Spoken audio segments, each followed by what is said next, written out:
Assalamualaikum warahmatullahi wabarakatuh. Hai anak-anak, apa kabarnya kalian? Tetap semangat belajar di rumah. Tetap menjaga kesehatan kalian ya. Ingat, jangan sering keluar rumah. Diam di rumah itu lebih baik. Oke? Sudah siap belajar hari ini bersama Ibu? Oke, kalau sudah siap, siapkan alat tulis kalian. Dan jangan lupa dengarkan baik-baik materi dari Ibu. Oke? Materi hari ini adalah materi kelanjutan materi kemarin, yaitu tentang teks fabel.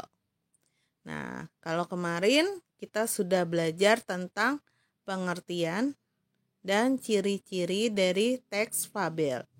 Sekarang adalah unsur intrinsik teks fabel. Apa itu unsur intrinsik? Unsur intrinsik itu adalah unsur yang berada di dalam teks fabel. Jadi kalian menganalisis, mengkaji isi dari teks fabel. Nah, ada apa saja unsur intrinsik teks fabel? Oke. 1, yaitu tema. Tema itu apa? Tema adalah gagasan yang mendasari isi cerita atau inti permasalahan dalam cerita. Jadi tema adalah gagasan yang mendasari isi cerita atau inti permasalahan cerita. Jadi jangan lagi kalau nanti ada pertanyaan apa yang dimaksud dengan tema. Kadang-kadang ibu sering mendengar jawabannya tema adalah judul. Nah, jadi tema itu bukan judul, tapi inti permasalahan atau gagasan yang mendasari isi cerita. Atau juga ada yang mengatakan gagasan utama, gagasan pokok dari cerita tersebut. Oke ya. Sekarang langsung kita lihat dari contohnya. Di sini ada suatu cerita teks fabel. Dikisahkan pada suatu hari yang cerah, ada seekor semut berjalan di taman. Ia sangat senang karena bisa berjalan melihat taman yang sangat indah. Sang semut berkeliling taman sambil menyapa binatang-binatang yang berada di taman itu. Ia melihat sebuah kepompong yang menggantung di ranting. Sang semut mengejek bentuk kepompong yang jelek dan tidak bisa pergi kemana-mana. Hai kepompong, alangkah buruknya nasibmu. Kamu hanya bisa terdiam dan tergantung di situ. Ayo jalan-jalan, lihat taman ini yang luas dan indah. Bagaimana nasibmu bila ranting itu patah? Kepompong itu hanya terdiam. Hingga pada suatu hari, kepompong semut berjalan-jalan di taman itu. Karena hujan, taman itu dipenuhi lumpur, sehingga semut pun tergelincir dan jatuh ke lumpur. Semut itu jatuh. Semut itu berteriak minta tolong sekencang mungkin. Tolong, bantu aku. Aku mau tenggelam. Tolong, tolong, tolong aku. Untunglah saat itu ada seekor kupu-kupu terbang melintas. Kemudian kupu-kupu itu menjulurkan sebuah ranting ke arah semut. Semut, peganglah erat-erat ranting itu. Nanti aku akan mengangkat ranting itu. Lalu si semut memegang erat-erat ranting itu. Dengan sekuat tenaga kupu-kupu mengangkat ranting itu. Lalu kupu-kupu menurunkan di tempat yang aman. Semut berterima kasih kepada kupu-kupu karena telah menolongnya. adalah kepompong yang pernah kau ejek, kata si kupu-kupu.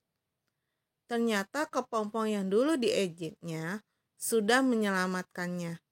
Akhirnya sang semut pun berjanji tidak akan menghina semua makhluk ciptaan Tuhan yang ada di taman itu.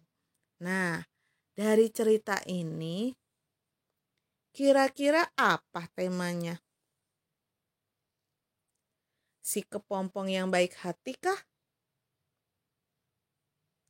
Atau semut yang sombong? Apa temanya? Ya, temanya adalah sang semut yang sombong. Kenapa dia sombong? Nah, bisa dilihat di sini. Yang ibu tandai, yang ibu beri warna biru. Sang semut berkeliling, kemudian dia mengejek si kepompong, ya kan? Berarti kan semut itu adalah sombong. Berarti di sini temanya adalah semut yang sombong. Jelas ya? Oke. Unsur intrinsik yang kedua adalah tokoh. Jelas, tokoh adalah para pelaku yang terlibat di dalam suatu cerita. Tokoh di sini adalah binatang atau hewan. Atau tokoh adalah pelaku yang memerankan dalam sebuah cerita, boleh. Nah, di sini tokoh terbagi dua. Ada tokoh utama, ada tokoh pembantu atau samping. Nah, tokoh utama apa? Tokoh yang sering muncul di dalam cerita. Tokoh pembantu adalah tokoh yang jarang muncul. Maksudnya di sini apa? Tokoh utama itu sering muncul, bisa lebih dari 2 kali dalam cerita. Nah, berarti itu tokoh utama.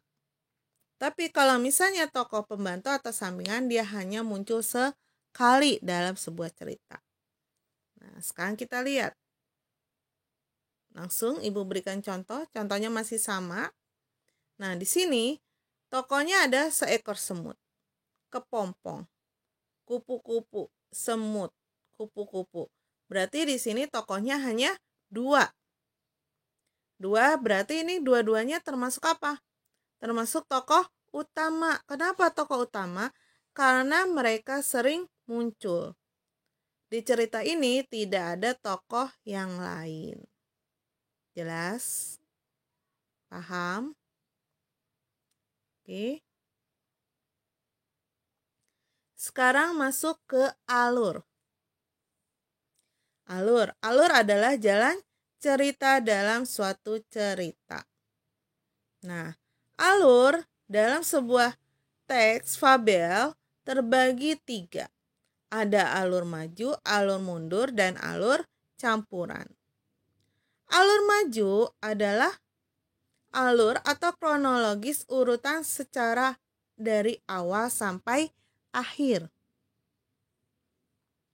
Kalau alur mundur adalah alur atau kronologisnya urutannya dari akhir penyelesaian, ya kan, dari akhir kembali lagi ke awal. Nah, kalau alur campuran itu ada alur maju dan alur mundur, dimulai dari klimaks, masa lalu, dan diakhiri penyelesaian. Kita lihat contohnya. Nah, di sini cerita yang tadi. Kita lihat, ini termasuk alur apa? Iya, ini adalah alur maju. Kenapa? Karena di sini di awalnya itu belum ada penyelesaian. Penyelesaiannya berada di akhir. Lihat, dikisahkan pada suatu hari. Ya kan? Hingga pada suatu hari. Baru di akhirnya sang semut pun berjanji tidak akan menghina semua makhluk ciptaan Tuhan yang ada di taman itu. Nah, ini menyatakan dia alur maju. Kecuali Kalau misalnya kesimpulannya, ya kan, penyelesaiannya berada di awal. Nah, kalau penyelesaiannya berada di awal kalimat, berarti itu adalah alur mundur. Kita lihat contoh yang kedua. Nah, di sini. Di sebuah hutan hiduplah satu buah keluarga babi yang terdiri dari ketiga anak dan seekor ibu babi. Suatu ketika, sang ibu memanggil ketiga anaknya. Ia ingin ketiga putranya tersebut untuk hidup mandiri dan membangun rumah sendiri. Tapi sang ibu pun berpesan untuk selalu waspada terhadap serigala. Akhirnya, ketiga babi tersebut pergi dan mulai membangun rumahnya masing-masing. Nah, ini termasuk apa? Alur mundur. Kenapa? Karena si ibu sudah berpesan. Di sini ada kesimpulannya di awal, baru diceritakan sebabnya. Nah, inilah yang dinamakan alur mundur. Jelas ya? Nah, sekarang amanat. Amanat adalah pesan yang ingin disampaikan oleh si penulis kepada pembaca. Pesan. Pesan apa? Pesan agar kita tidak mengikuti atau kita mengikuti cerita tersebut. Itu amanatnya. Nah, kita lihat contoh yang tadi. Apa pesan di sini? Nah, pesan berada di kesimpulan atau di penyelesaian. Pesan suatu cerita itu sering muncul berada di kesimpulan atau penyelesaian. Nah, di sini, aku adalah kepompong yang pernah kau ejek. Ternyata kepompong yang dulu diejek sudah menyelamatkannya. Akhirnya sang semut pun berjanji tidak akan menghina semua makhluk ciptaan Tuhan yang ada di taman itu. Nah, berarti pesannya apa? Amanatnya bahwa kita tidak boleh mengejek, ya kan, kepada siapapun, ya kan. Misalnya semua makhluk ciptaan Tuhan, jadi tidak boleh mengejek semua ciptaan Tuhan, baik itu hewan, manusia, kita tidak boleh saling mengejek. Nah, itu amanatnya. Jelas ya? Oke, untuk kesempatan ini, Ibu hanya baru menerangkan unsur intrinsik, itu ada tema, amanat, tokoh, dan alur.